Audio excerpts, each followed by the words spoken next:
Bienvenue pour cette exploration du paysage numérique en Afrique. Aujourd'hui, on se penche sur l'utilisation des réseaux sociaux.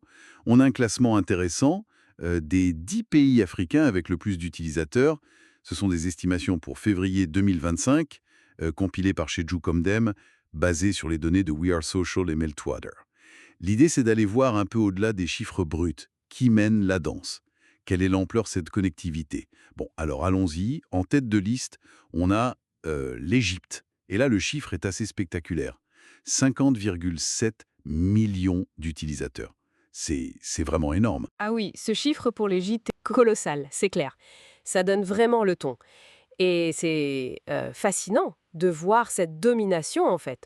On peut imaginer, bien sûr, que la taille de la population joue, mais aussi une infrastructure de communication peut-être un peu plus développée. Là-bas, ça crée une base d'utilisateurs très large. Et sûrement très active. Oui, sans doute. Juste derrière, on trouve le Nigérien. Là, on est à 38,7 millions d'utilisateurs. Puis l'Afrique du Sud, avec 26,7 millions. L'écart est déjà assez conséquent après l'Égypte, c'est vrai, mais ça reste des chiffres absolument massifs pour ces deux pays aussi. Tout à fait. Et ce qui est intéressant, c'est ce trio de têtes. Égypte, Nigeria, Afrique du Sud. Nord, Ouest, Sud. Cette diversité géographique, elle est assez parlante, non? Ça montre bien que la pénétration des réseaux sociaux est large sur le continent, mais avec des pôles majeurs bien distincts, chacun avec peut-être ses propres dynamiques, influencées par l'économie locale, la culture. C'est une bonne remarque. Alors, continuons. Le groupe suivant.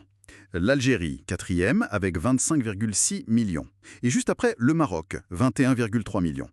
Là, ça confirme une présence vraiment très forte de l'Afrique du Nord.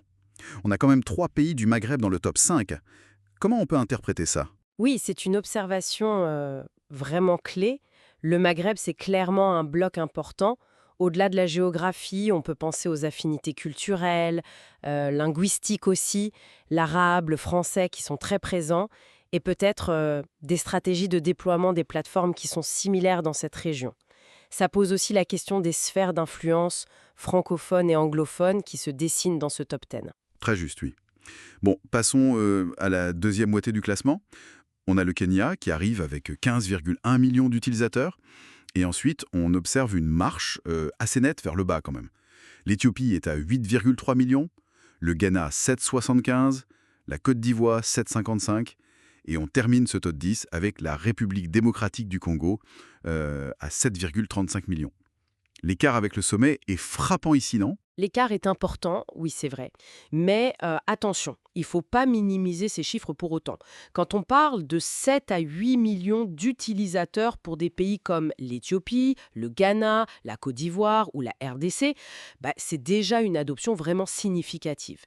Et ça ouvre des perspectives de croissance assez fascinantes, je trouve. Quels facteurs vont jouer? La démographie jeune, l'accès mobile qui s'améliore, le coût des données. C'est un peu là que se joue sans doute une partie importante de l'avenir numérique du continent, dans ces marchés-là. Absolument. On voit bien que même ces pays plus bas dans le classement représentent des marchés numériques déjà considérables.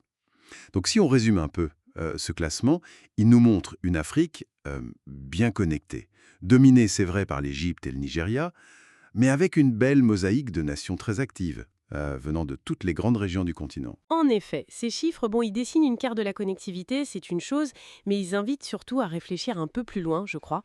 La question, ce n'est pas seulement combien, mais plutôt comment. Comment est-ce que cette immersion numérique qui grandit transforme les sociétés? On peut penser à de nouvelles formes d'expression culturelle, à l'impact sur le commerce local, pas l'africain même, ou bien sûr la circulation de l'info, la participation citoyenne. C'est une excellente synthèse.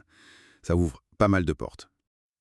Et peut-être pour laisser nos auditeurs avec une dernière piste de réflexion. Oui, peut-être, une question à garder en tête.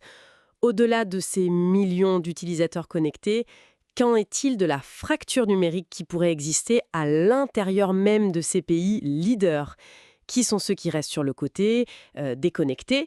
Et quelles conséquences ça peut avoir socialement, économiquement, sur un continent en pleine transformation digitale? Voilà.